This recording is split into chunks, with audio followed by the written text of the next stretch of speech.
Bom dia, irmãos e irmãs, que todos estejam na graça de Deus, que Deus possa abençoar a vida de vocês, levar descanso, refrigério na alma e possa também concretizar os sonhos que vocês tanto almejam, amém? Porque se nós não tivermos fé e acreditar nesse Deus tão grande, nossos sonhos não são realizados, irmãos. Irmãos, hoje nós vamos dar continuidade à nossa palavra, né? Nós estamos aqui no livro de Ezequiel, para honra e glória do nosso Senhor Jesus Cristo. Hoje nós iremos entrar no capítulo 3 e que Deus possa, através dessa leitura bíblica, Deus possa abençoar a vida de cada um de vocês. Irmão, hoje nós vamos falar aqui sobre Ezequiel, que fala sobre comer o rolo. Comer o rolo, irmãos, eu vou explicar para vocês, aqui não está falando que ele tem que comer verdadeiramente o rolo aqui que Jesus possa estar dando a ele, mas que ele possa se alimentar da palavra do Senhor, porque o rolo está ali, a palavra de Deus, então é para ele ler aquele rolo, que naquela época não era livro, né? Eram rolos, mas que era para ele digerir, era para ele comer, era para ele manter aquela palavra de Jesus, de Deus, né? A palavra bíblica ali, era para ele manter dentro dele, como se nós estivéssemos comendo o alimento do Senhor. Então hoje nós vamos entrar aqui no capítulo 3 e eu espero que nós possamos se alimentar da palavra do Senhor, amém? E disse-me ainda, filho do homem, come o que achares, come este rolo e vai e fala à casa de Israel. E então eu abri a minha boca e ele me deu a comer o rolo. Isso indica que o Senhor ajudou Ezequiel a entender o que estava escrito de fato. Ele não comeu, viu, irmãos, literalmente um livro ou um rolo, pois tudo isso foi dado a ele numa visão. Irmãos, perdão. E disse-me, filho do homem, dai-me de comer ao teu ventre e enche as tuas entranhas com este rolo que eu te dou. Então comi e era na minha boca doce como mel. Sua segunda comissão, transmitir as mensagens de Deus para Israel, irmãos. E ele me disse ainda, filho do homem, vai até a casa de Israel e dai-lhes a minha palavra, porque tu estás sendo enviado a um povo de fala estranha, nem de idioma difícil, mas a casa de Israel. Nem a muitos povos de muita fala estranha e de um idioma difícil, cujas palavras tu não possas entender. Se eu aos tais te enviar, seguradamente te dariam ouvidos. No 4, 5, 6 capítulo aqui está falando, irmãos. O ministério de Ezequiel começa aqui. O seu caráter deve ser comparado com o de Jeremias. O seu ministério começou quando Deus estava ainda em relacionamento com Israel.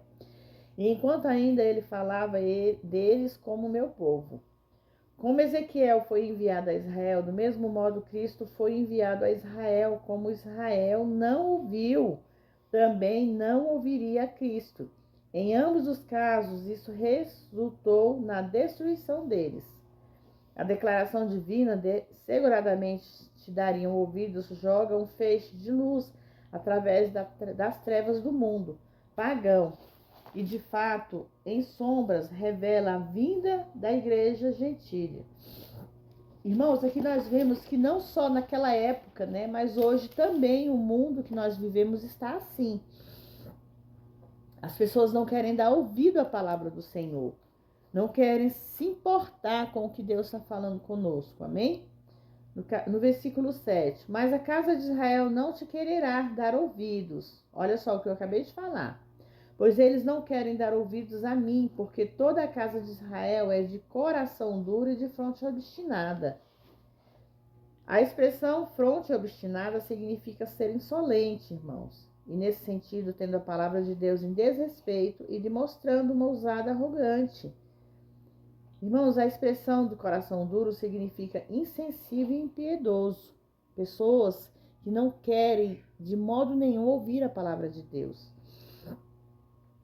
Eis que fiz duro o teu rosto contra o rosto deles e dura a tua fonte contra a fonte deles. Como um diamante mais duro do que a pederneira, fiz a tua fronte. Não os temas, nem te assombres com os teus olhares, porque eles são uma casa rebelde. Aqui Deus já está avisando a Ezequiel que não precisa temer, não precisa ter medo daquele povo. A palavra diamante é usada aqui porque é a substância mais dura e conhecida do homem, pelo homem. A frase, irmãos, nem te assombres com os seus olhares, revela o fato de que o profeta tinha uma propensão natural em recuar, horrorizado perante as ameaças, os insultos e os olhares de ódio dele. De qualquer modo, ele deveria transmitir a mensagem, embora eles fossem uma casa rebelde. Aqui Deus já fala conosco, irmãos, que nós não temos que temer, nós não temos que ter medo de enviar a palavra de Deus. Disse mais: filho do homem, se receba no teu coração todas as minhas palavras que lhe dei, e hei de dizer, e ouve-as com teus ouvidos. E vai então ao cativeiro, aos filhos do povo, e lhes falarás, e lhes dirás assim: diz o Senhor Deus, quer ouça, quer deixe de ouvir. E vai então ao cativeiro, refere-se mensagem, irmão, sendo dirigida ao grupo de pessoas. Pelo fato do reino do norte ter sido levado cativo mais de 100 anos atrás, e alguns dos reinos do sul sendo levados cativos nesse momento, o número total de cativeiros seria bastante grande, irmãos. A responsabilidade de Ezequiel era transmitir a mensagem, não se responsabilizar pelas respostas deles a ela.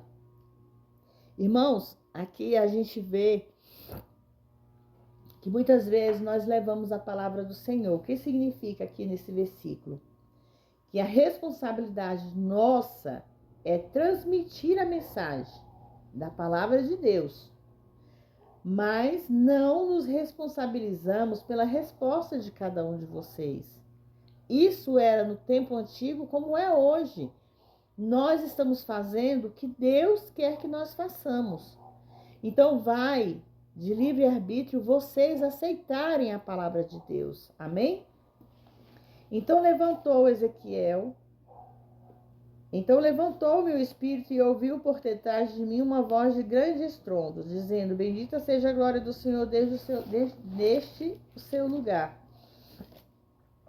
E eu ouvi então o ruído das asas dos seres viventes que tocavam uma nas outras, e o ruído das rodas acima de fronte delas, e um ruído grande de estrondo.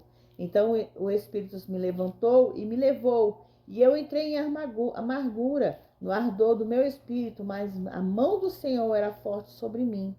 Nossa, que coisa linda, né, irmãos? De tudo isso, Ezequiel havia estado observando como os querubins e etc. Ele agora se torna uma parte deles. A frase, e eu entrei em amargura no calor do meu espírito, fala da ira ou da raiva do profeta por causa dos pecados das pessoas e da oposição e rebelião delas contra Deus. Então vinha ao cativeiro e deu a Bibe, que moravam junto ao rio Quedar, e eu morava onde eles moravam, e permaneci ali, pasmado entre eles por 7 dias. Tudo o que se sabe de Deobabib é dito aqui. Fica junto ao rio Quedar. Eu morava onde eles moravam. Refere-se a Ezequiel iniciando seu ministério em silêncio. E aconteceu que ao fim dos 7 dias veio a palavra do Senhor a mim, dizendo: Ezequiel não se moveu até que o Senhor dissesse, e ele fizesse isso. Comissionado a ser o atalaia de Israel. Filho do homem, eis que eu fiz de ti um atalaia sobre a casa de Israel, e tu ouvirás a palavra da minha boca e avisarás a eles a minha parte. No mundo antigo, atalaias andavam pelos muros a fim de localizar qualquer ação hostil contra a cidade, irmãos. Eles também tinham que avisar o rei sobre qualquer pessoa que estivesse se aproximando no muro na cidade. Ezequiel deveria ser um atalaia. Entendeu, irmãos? Atalaia é aquele povo que ficava ali em cima daqueles muros observando quem se aproximasse da terra deles. Quando eu disser ao ímpio, certamente morrerás, e tu não o advertires, nem falares para advertir o ímpio do seu mau caminho, e salva sua vida. O homem ímpio morrerá, e sua iniquidade, mais o seu sangue, eu requererei na sua mão. Olha, preste bem atenção nesse versículo. Essa passagem, irmão, nos diz que a ignorância quanto ao evangelho não salva ninguém.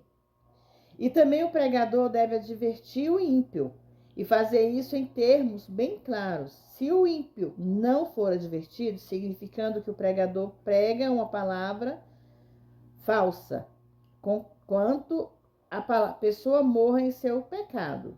O seu sangue será exigido na mão do falso pregador.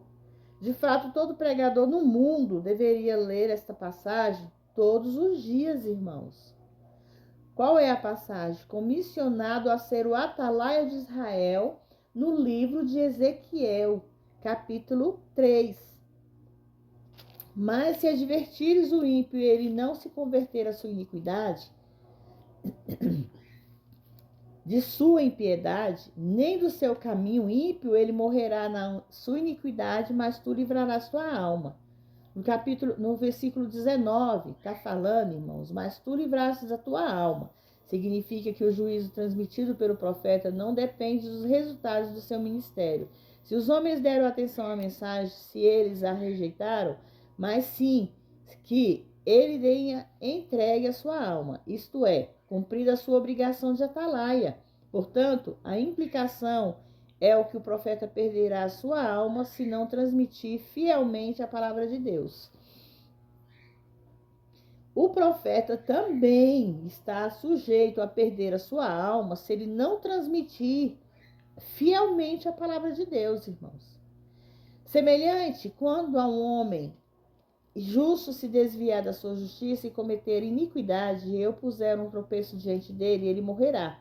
Porque não advertindo tu, ele morrerá o teu pecado, e a sua justiça que praticará não serão lembradas, mas o seu sangue na tua mão o requererei.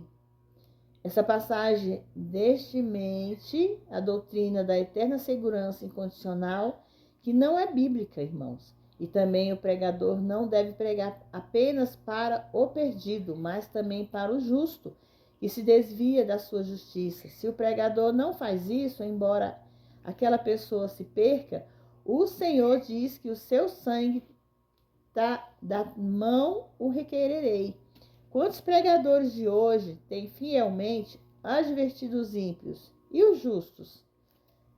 Irmãos, hoje nós não temos que pregar a palavra de Deus apenas para aqueles que estão perdidos, mas também para os justos, porque muitos justos se desviam da palavra de Deus. E assim é hoje, não só naquele tempo, mas hoje. Quantos pregadores de hoje têm fielmente advertido os ímpios e os justos? É uma pergunta que eu deixo aqui. Mas se tu advertir o homem justo, que o justo não peque, e ele não pecar, ele seguradamente viverá, porque ele foi advertido e também tu livrastes a tua alma. A missão, a mão de Deus sobre Ezequiel, a visão da glória de Deus. E a mão do Senhor estava ali sobre mim, e disse-me ele: levanta-te e vai até a planície, e eu lhe falarei contigo. Então levantei-me e fui até a planície, e eis que a glória do Senhor estava ali, como a glória que eu vi junto ao rio Quebar, e eu caí sobre o meu rosto. Então o Espírito entrou em mim e me pôs em pé, e falando comigo me disse: entra e cerra-te dentro da tua casa. Mas tu, ó filho do homem, vê eles como locação, como colocarão cordas sobre ti e te ligarão com elas, tu não deves sair aos meios deles. E eu farei a tua língua se pegue ao seu paladar, e tu ficarás mudo, e não lhes servirás de varão que repreenda, porque eles são casa rebelde. Mas quando eu falar contigo, abrirei tua boca e deverás dizer a eles, assim diz o Senhor Deus, quem ouvir, ouça, e quem deixar de ouvir, deixe, porque eles são casa rebelde. Quando ele fala aqui, irmão, que deixará ele mudo, é quando, debaixo do controle do Espírito Santo, um controle realmente deve ser aceito voluntariamente. Os lábios são ensinados a quando devem estar mudos e quando devem falar. Porque eles são casa rebelde, indica que os sujeitos eram muito mais rebeldes do que ele havia percebido. E ele deve ter a absoluta liderança do Espírito em toda a ação do ministério. E também havia outras coisas que o Senhor queria fazer com o profeta antes que ele começasse o seu ministério da pregação, como próximos 2 capítulos afirmarão. Essas palavras revelam como funciona a transmissão da palavra ao ouvinte do Espírito Santo. Isso é feito pelo mensageiro proclamando a mensagem, essa pessoa ouvindo o que é proclamado. No capítulo 4, símbolo do cerco do tijolo. O tijolo. Tu também, ó filho do homem, toma um tijolo e pô-lo diante de ti e grava nele a cidade de Jerusalém. Grava nele a cidade de Jerusalém. E põe sobre ele um cerco e construa contra ela uma fortificação. E levanta uma tranqueira contra ela e põe acampamentos contra ela e põe contra elas arraiais e afietes ao redor. A palavra de ferro, um sinal.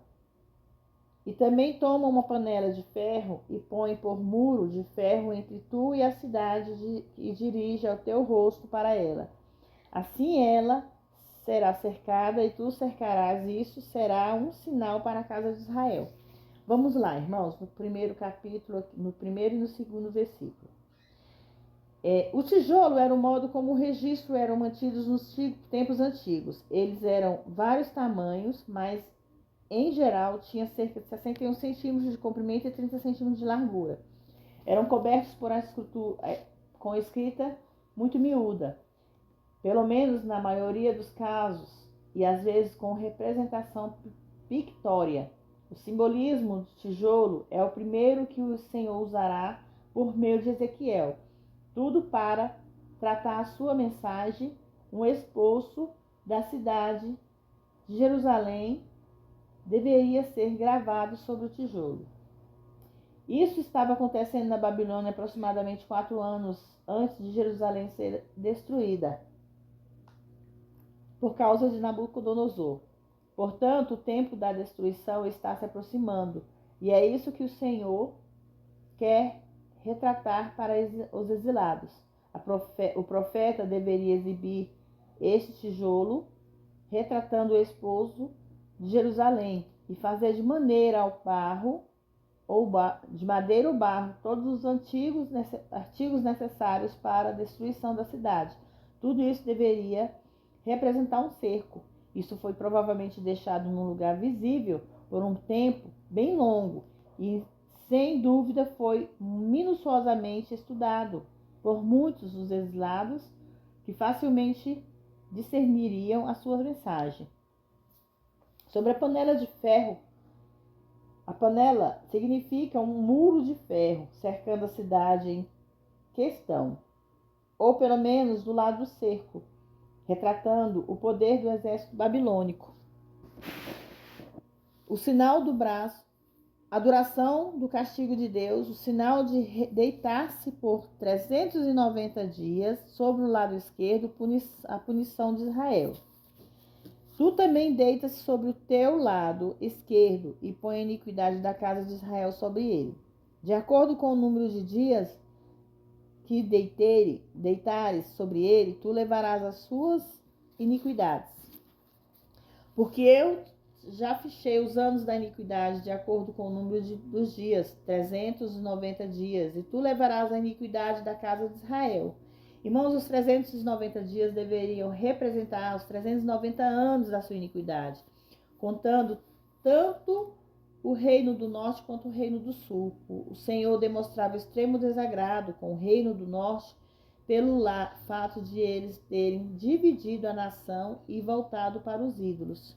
o sinal de deitar sobre o lado direito por 40 dias, o castigo de Judá. E quando tiveres cumprido todos esses dias, tornar-te-ão a deitar sobre o teu lado direito, e levarás a iniquidade da casa de Israel 40 dias, um dia te dei por cada ano. Como o reino do norte havia sido simbolizado, do mesmo modo o reino do sul, Judá, seria simbolizado pelos 40 dias, que Ezequiel se deitaria sobre o seu lado direito. Não seria 40 dias, apresentando aos 390, mas esses 40 dias deveriam ser simultaneamente como os 390, com ambos os períodos determinando com a queda de Judá e de Jerusalém. O sinal do braço nu atado, Jerusalém, impotente para evitar a sua condenação. Dirigirás, pois, o teu rosto para o cerco de Jerusalém, e o teu braço para estar descoberto, e tu profetizarás contra ela. E eis que eu porei corda sobre ti, assim tu não poderás te voltar de um lado para o outro, até que cumpras os dias do seu cerco. Há fome durante o cerco, e tu tomas também trigo, cevada, feijões, lentilhas, milhos, aveia, ponha-os numa vasilha, e deles fazem pão de acordo com os números dos teus dias, e que te deitarei sobre o teu lado. 390 dias comerás disso. E a tua comida que há de comer será o peso de 20 ciclos por dia, de tempo em tempo comerás. Tu também beberás águas por medida, ou seja, sextas partes de um hin, de tempo em tempo beberás. E o que tu comerás será como bolos de cevada, e os assarás sobre o esterco que sai do homem diante dos olhos deles. E o Senhor disse: desse modo comerão os filhos de Israel o seu pão imundo entre os gentios, para onde eu lançarei. Então eu disse: Senhor Deus, eis que minha alma não foi contaminada, pois desde a minha mocidade até agora nunca comi coisa morta, nem despedaçada, nem entrou na minha boca carne abominável. Então ele disse: vê, tenho-te dado esterco de vacas em lugar de esterco do homem, e com ele prepararás o teu pão. Irmãos, a resposta ao apelo do profeta, o Senhor permitiria que Ezequiel usasse esterco de vacas em lugar de esterco de homem. No entanto, isso também era provavelmente cerimonialmente imundo, mas pelo menos não tão repugnante à vista de Ezequiel. Sem entrar em detalhes, essas eram leis cerimoniais e não morais, o que significa que não havia nenhum pecado real envolvido em nenhuma dessas práticas. E ele também me disse: filho do homem, eis que eu tirarei o sustento de pão em Jerusalém, e ele deverá comer pão por peso e com desgostos, e eles deverão beber água por medida e com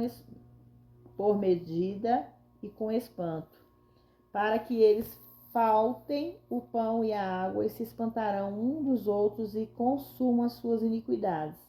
Irmãos, aqui nos últimos versículos, em resposta ao apelo do profeta, o Senhor permitiria que Ezequiel usasse esterco de vacas. Aqui no versículo 16, isso fala da terrível fome que se seguiu em consequência dos cercos de Jerusalém, e que também foi descrito por Jeremias quando do seu cumprimento. Além do horror da fome e da sua privação física, deveriam ser acrescentada a consciência de que tudo isso havia sido causado pelos seus próprios pecados. Nós vemos aqui, irmãos, que Deus estava enviando o seu profeta para tentar, ele queria salvar aquele povo. Mas, particularmente, nós vemos ali que aquele povo não queria ser salvo. Aquele povo era povo rebelde, povo que não queria ouvir a palavra de Deus. E através disso, Deus fez com que aquele povo fosse castigado. E isso, meus irmãos e irmãs, não é diferente do mundo de hoje. Não é diferente de nós pecarmos e sermos castigados. Por quê? Deus nos dá o livre-arbítrio de fazer o bem e o mal. Deus nos dá o livre-arbítrio de fazer o que é certo. Mas também Deus não deixa impune os pecados cometidos. Então, que nós possamos entender que o que Deus quer de nós? Deus quer que nós possamos fazer o bem, ouvir a sua palavra e consumir, se alimentar da palavra dele. Que através desse alimento nós possamos aprender a não pecar, irmãos. Amém? São palavras do livro, irmãos, né? Do livro da vida.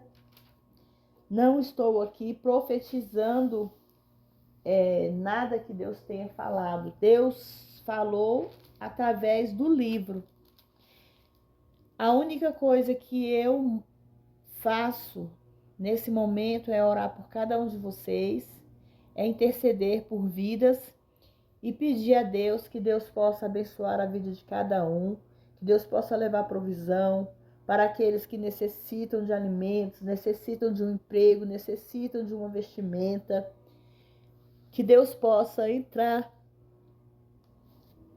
com provisão na vida de vocês e que vocês possam aprender a buscar mais e mais pela palavra de Deus, amém?